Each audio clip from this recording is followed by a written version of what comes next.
कक्षा 6 के भूगोल के भाग 3 में मैं राकेश झा आप सभी का स्वागत करता हूं। यह है चैप्टर 1 यानी कि सौर मंडल में पृथ्वी का भाग 3 और इसमें आज हम जानेंगे ग्रह के बारे में। और ग्रह के बारे में चर्चा करने से पहले थोड़ा सा आपको पिछला एक बार रिवाइंड करवाता हूं। तो पहले के वीडियो में मैंने आपको बताया है सौर मंडल के बारे में और सौर मंडल में ग्रहों के क्रम के बारे में, सूर्य से दूरी के अनुसार और आकार के अनुसार दोनों ही प्रकार से मैंने आपको ग्रहों की स्थिति बताया है। और हमने बताया था कि सौर मंडल में क्या क्या है, ग्रह, उपग्रह, क्षुद्र ग्रह, उल्का पिंड इत्यादि, ये सब जो है ना सौर मंडल में पाए जाते हैं।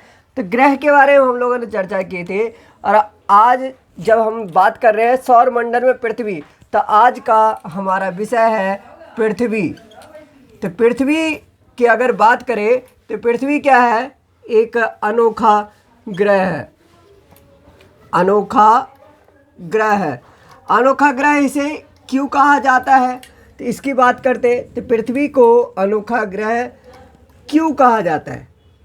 तो सबसे पहला इसका कारण ये है, सबसे पहले पृथ्वी की अगर बात करें तो ये सूर्य से दूरी के अनुसार, सूर्य से दूरी के अनुसार इसका क्रम है, अनुसार क्रम है कौन सा, तीसरा क्रम है, तीसरा। और आकार के अनुसार अगर बात करें तो आकार में कौन सा है, आकार में पांचवा है। इससे 4 बड़े ग्रह हैं और 3 छोटे ग्रह हैं। तो 4 बड़े हैं बृहस्पति, शनि, नेपच्यून और यूरेनस, और 3 छोटे ग्रह हैं मंगल, बुध और शुक्र। इसके बाद अगर बात करें हम तो इसमें यहाँ का तापमान ना अधिक गर्म है, ना अधिक गर्म है यानी कि ना तो ज़्यादा है और ना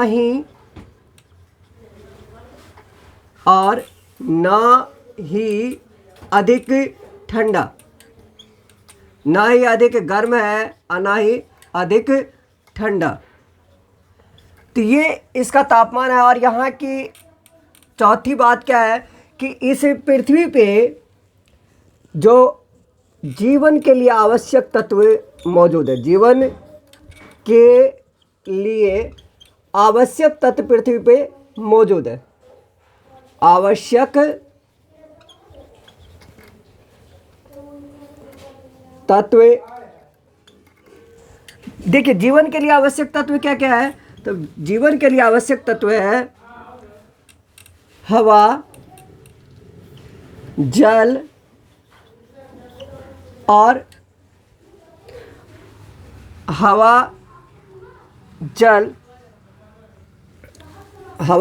ये दोनों जो है ना यहाँ पे पाया जाता है। हवा की अगर बात करें तो मुख्य रूप से जीवन के लिए आपको चाहिए क्या, ऑक्सीजन। तो ऑक्सीजन यहाँ पे उपस्थित है। और पृथ्वी को नीला ग्रह भी कहते हैं, नीला ग्रह कहा जाता है। तो नीला ग्रह कहने के पीछे कारण क्या है कि अंतरिक्ष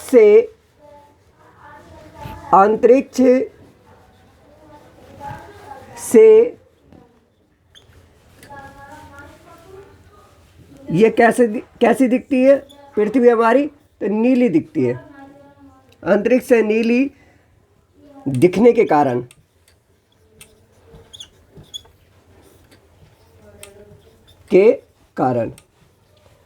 और नीली दिखने का क्या कारण है, नीली दिखने का कारण है जल की उपलब्धता। यानी कि जल की उपलब्धता के कारण, जल की उपलब्धता के कारण हमारी पृथ्वी अंतरिक्ष में से नीली दिखाई देती है, बहुत ही सुंदर दिखाई देती है। तो ये पृथ्वी को ये सारी बातें अनोखा ग्रह बनाती है, अनोखा ग्रह बनाता है। और अगर बात करें आगे, तो अब हम लोग जानेंगे उपग्रह के बारे में। उपग्रह के बारे में, तो उपग्रह की बात करें तो उपग्रह वह खगोलीय पिंड, उपग्रह की बात करते हैं तो उपग्रह क्या होता है, तो उपग्रह वह खगोलीय पिंड, वह खगोलीय पिंड, वह खगोलीय पिंड जो ग्रह के चारों ओर, ग्रह के चारों ओर चक्कर लगाते हैं, चारों ओर चक्कर लगाते हैं, उसे हम क्या कहते हैं, उपग्रह कहते हैं। तो उपग्रह की अगर बात करें तो जरा ध्यान से इसको समझिए कि उपग्रह दो प्रकार के हैं। उपग्रह दो प्रकार के, एक है, एक को कहते हैं हम प्राकृतिक उपग्रह, प्राकृतिक उपग्रह, और दूसरा है मानव निर्मित उपग्रह, मानव निर्मित उपग्रह, मानव निर्मित उपग्रह। तो मानव निर्मित उपग्रह ये वैज्ञानिकों के द्वारा विभिन्न प्रकार के सूचनाओं के लिए पृथ्वी की कक्षा में स्थापित किया गया यंत्र होता है, जिसे मानव निर्मित उपग्रह कहते हैं। इसका उदाहरण है, जैसे भारत ने जो छोड़ा है वह है आर्यभट्ट। ये कुछ उदाहरण इसका बता रहा हूँ, आर्यभट्ट, इनसेट आदि। ये सब जो है ना भारत के द्वारा अंतरिक्ष में छोड़ा गया मानव निर्मित उपग्रह है। प्राकृतिक उपग्रह की अगर बात करें, जो प्रकृति के द्वारा बनाए गए उपग्रह हैं, यानी कि वह खगोलीय पिंड जो ग्रह के चारों ओर चक्कर लगाते हैं, ग्रह के चारों ओर चक्कर लगाते हैं, उसे उपग्रह कहते हैं। लेकिन प्रकृति के में अपने आप बनने वाले उपग्रह को प्राकृतिक उपग्रह कहा गया है। अब अगर बात करें प्राकृतिक उपग्रह की, तो बुध और शुक्र के कोई उपग्रह नहीं है। पृथ्वी की अगर बात करें तो पृथ्वी का एकमात्र उपग्रह है, जिसका क्या नाम है, चंद्रमा। चंद्रमा पृथ्वी का एकमात्र उपग्रह है, चंद्रमा। और इसके बाद अगर बात करें आगे की बात हम लोग अगली क्लास में करेंगे, तो इसमें जो है ना, ये अगली क्लास मतलब जब आप को हायर लेवल पे ज्योग्राफी पढ़ाया जाएगा, यानी कि मैं ज्योग्राफी पढ़ाऊँगा 11th क्लास की, तब वहाँ पे इसकी बातें डिटेल में करेंगे कि इसकी कितने उपग्रह हैं और अभी आधुनिक समय में, इस समय में कितने उपग्रह है। तो ये सारी बातें हम 11th क्लास की ज्योग्राफी में फिर से करेंगे। अभी सिर्फ ये इंट्रोडक्शन पार्ट है, तो ये जो है ना परिचय वाला भाग है, तो इसलिए इसमें अब हम लोग जान लेते हैं चंद्रमा के बारे में। तो चंद्रमा के बारे में हम जानते हैं, और चंद्रमा के बारे में जानने के साथ साथ ही आज मैं आप लोगों को कुछ रोचक तथ्य यानी कि इंटरेस्टिंग फैक्ट के बारे में भी बताऊंगा। तो देखिए, चंद्रमा की बात करते हैं हम। चंद्रमा की बात करते हैं तो चंद्रमा का व्यास, यानी कि इसका व्यास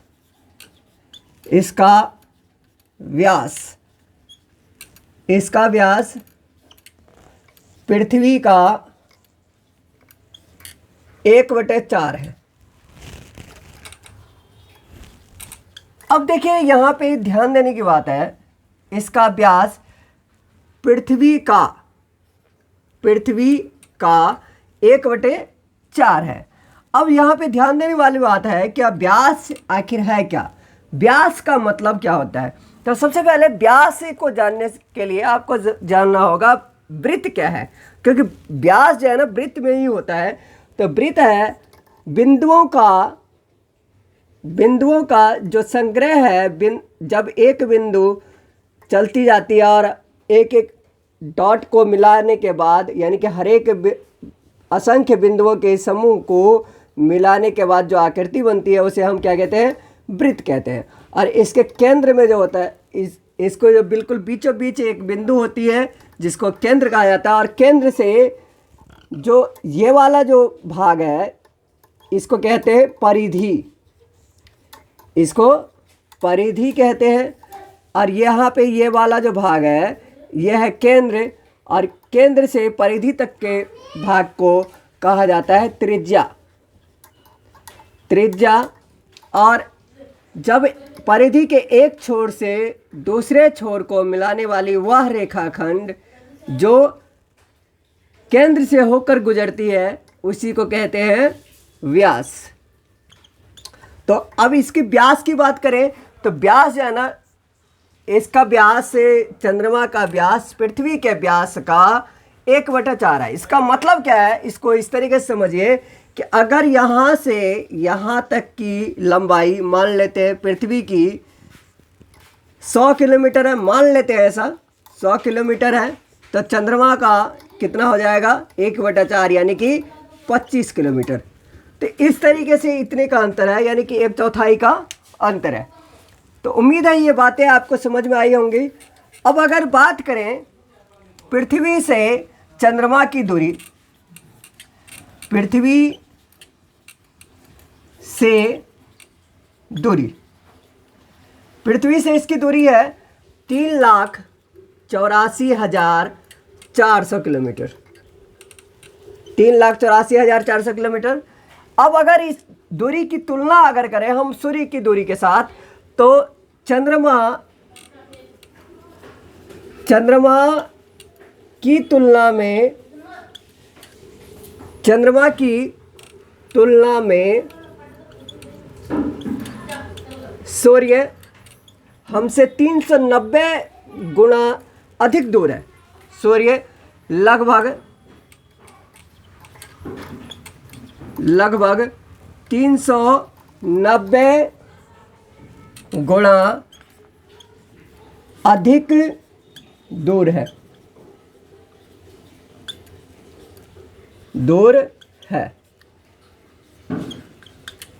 और अगर इसकी बात करें तो देखिए चंद्रमा का हमेशा हमें एक ही भाग नज़र आता है। उसका कारण क्या है कि चंद्रमा अपनी धुरी पर, यानी कि अपनी धुरी क्या होती है, अपने अक्ष पर एक चक्कर लगाने में जितना समय लगाता है उतने ही समय में वो पृथ्वी का एक चक्कर लगा लेता है। यानी कि चंद्रमा 27 दिन में लगभग 27 दिन में लगभग 27 दिन में पृथ्वी का एक चक्कर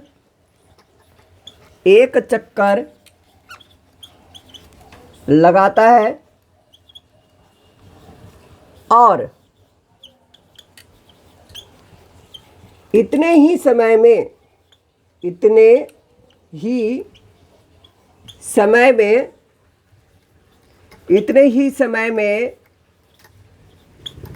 अपने अक्ष का भी एक चक्कर पूरा करता है। अपने अक्ष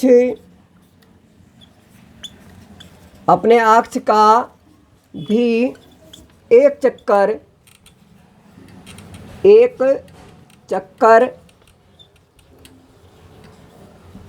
पूरा करता है।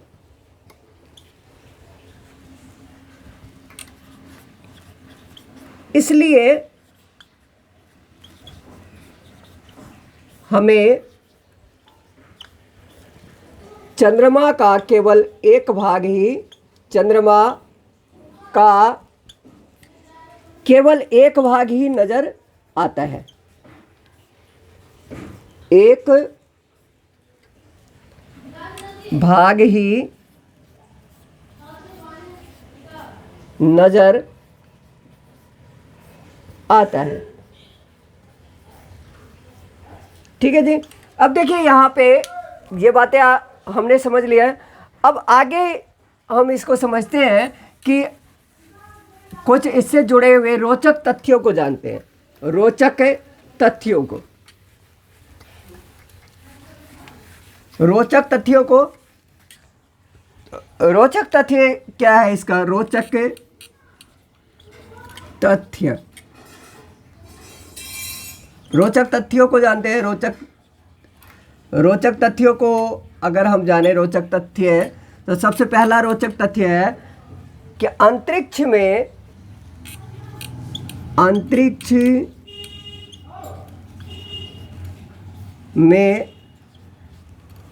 जाने वाला प्रथम व्यक्ति है, जाने वाला प्रथम व्यक्ति है कौन? देखिए, अंतरिक्ष में जाने वाला प्रथम व्यक्ति है Yuri Gagarin. Yuri Gagarin, Yuri Gagarin इनका नाम है, यूरी गागरिन। गागरिन ये 12 अप्रैल 1963 को अंतरिक्ष में गए थे और अंतरिक्ष में ये 1 घंटा 48 मिनट रुके थे। 1 घंटा 48 मिनट रुके थे। और दूसरा जो तथ्य है, यानी कि फैक्ट है, दूसरा इम्पोर्टेंट फैक्ट है, इंटरेस्टिंग फैक्ट है कि पहले भारतीय की अगर बात करें, पहले भारतीय जो अंतरिक्ष में गए उनका नाम है स्क्वाड्रन लीडर राकेश शर्मा। पहले भारतीय जो अंतरिक्ष में गए उनका नाम है क्या? स्क्वाड्रन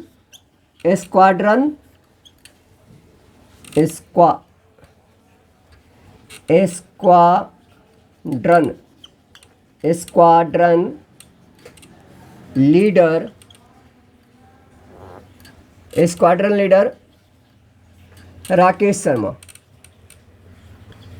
राकेश शर्मा। ये कब गए थे? तो ये गए थे 3 अप्रैल 1984 को। 3 अप्रैल 1984 को अंतरिक्ष में गए थे। और इन्होंने अंतरिक्ष में कितना समय बिताया था? तो 6 दिन 21 घंटे और 40 मिनट। 6 दिन 21 घंटे और 40 मिनट इन्होंने 40 मिनट ये अंतरिक्ष में बिताए थे। ये इतना समय बिताए थे। अब अगर बात करें कि चंद्रमा पर सबसे पहला कदम किसने रखा था, तो चंद्रमा पर पहला कदम रखने वाला है, चंद्रमा पर पहला कदम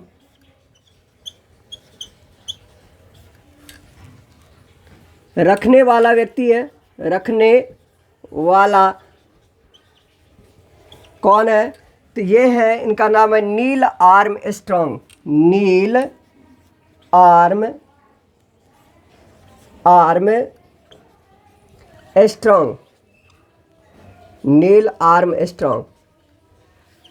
आर्मस्ट्रॉन्ग ये चंद्रमा पे कदम रखे थे 29 जुलाई 1969 को पहला ये कदम रखे थे।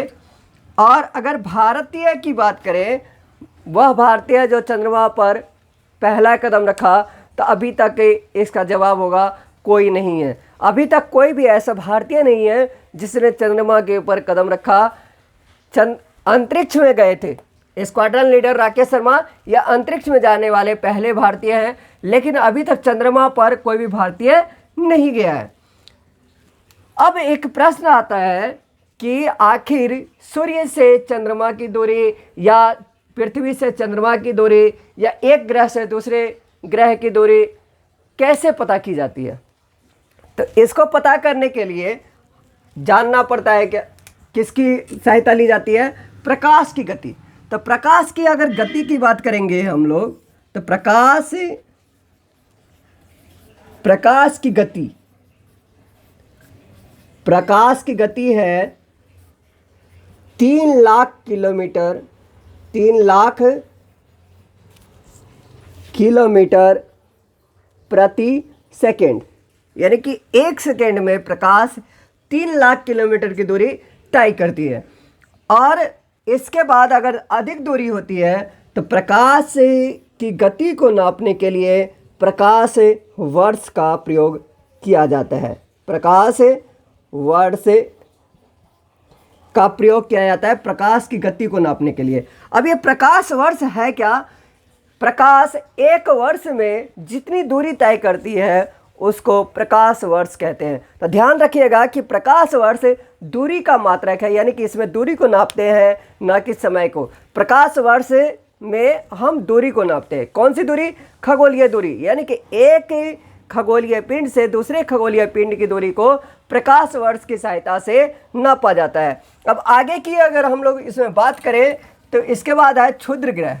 तो क्षुद्र ग्रह ग्रहों का, यानी कि वैज्ञानिकों के अगर माने, खगोल शास्त्रियों की माने, तो खगोल शास्त्रियों के अनुसार क्षुद्र ग्रह, तो खगोल शास्त्री के अनुसार यह है ग्रह का टुकड़ा। ग्रह के टुकड़े हैं जो मंगल और बृहस्पति के बीच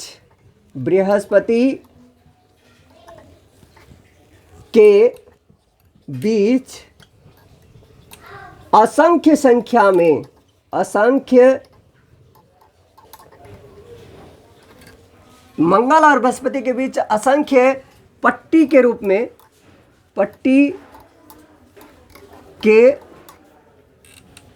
रूप में है, जो ग्रह और उपग्रह के तरह सूर्य के चारों ओर चक्कर लगा रहे हैं। इसके बाद अगर बात करें उल्का पिंड, तो उल्का पिंड की अगर बात करें तो उल्का पिंड क्या है? तो उल्का पिंड को आप इस तरीके से समझिए कि सूर्य के चारों ओर चक्कर लगाने वाले ये छोटे छोटे पत्थर के टुकड़े हैं। पत्थर के छोटे छोटे टुकड़े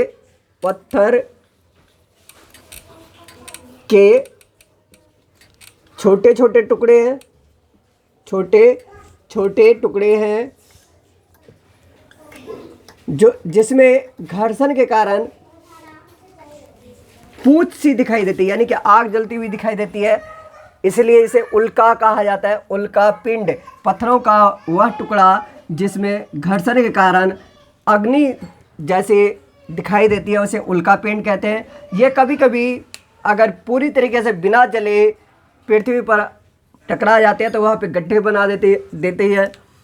ये गड्ढे बना दिया जाता है इसके द्वारा। अब इसके बाद अगर बात करें तो आखिर ये जो क्षुद्र ग्रह है सौरमंडल है, तो सौरमंडल आखिर है कहाँ?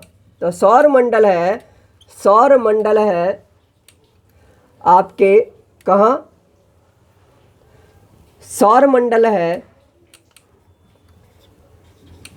आकाश गंगा में। कहाँ है? आकाश गंगा। आकाश गंगा क्या है? लाखों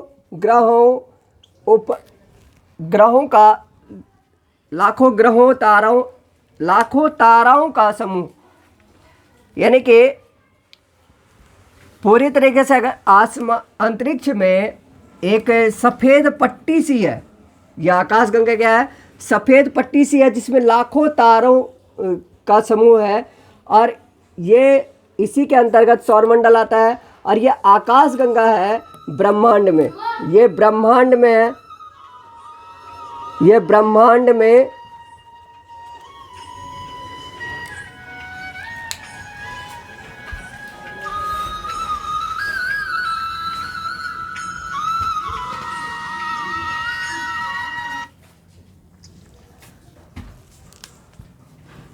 ये ब्रह्मांड में है। तो ब्रह्मांड की अगर बात, ब्रह्मांड इस तरीके से अगर आपको अपना भौगोलिक परिचय देना हो तो आप इस तरीके से कह सकते हैं कि आप हैं, आप कहाँ हैं, तो पृथ्वी पर, पृथ्वी पर, और पृथ्वी कहाँ है, तो सौरमंडल में। पृथ्वी कहाँ है, सौरमंडल में। और सौरमंडल कहाँ है, तो ये है आपका आकाशगंगा में, आकाशगंगा में। और आकाशगंगा कहाँ है, तो आकाशगंगा है, ये पूरा का पूरा ये आकाशगंगा जो है वो है ब्रह्मांड में। और ब्रह्मांड का अंदाज़ा आप बिल्कुल भी नहीं लगा सकते, क्योंकि सौरमंडल इतना बड़ा है, और सौरमंडल के जैसे लाखों सौरमंडल, लाखों तारों के समूह इसमें पाए जाते हैं, और उनके उतने ग्रह होते हैं, और भी बहुत सारे पिंड हैं इसमें, और उसका समूह जो है ना वो है आकाशगंगा। और ऐसे लाखों आकाशगंगा से मिलके ब्रह्मांड बना है। तो उम्मीद है कि आपको पूरी तरीके से बातें समझ में आई होंगी। आज ये वीडियो काफ़ी लंबी हो चुकी है, लेकिन बहुत ही ज्ञानवर्धक है, और इस तरीके से इसका फर्स्ट चैप्टर कंप्लीट हो गया। पूरी वीडियो देखने के लिए आपका धन्यवाद, शुक्रिया।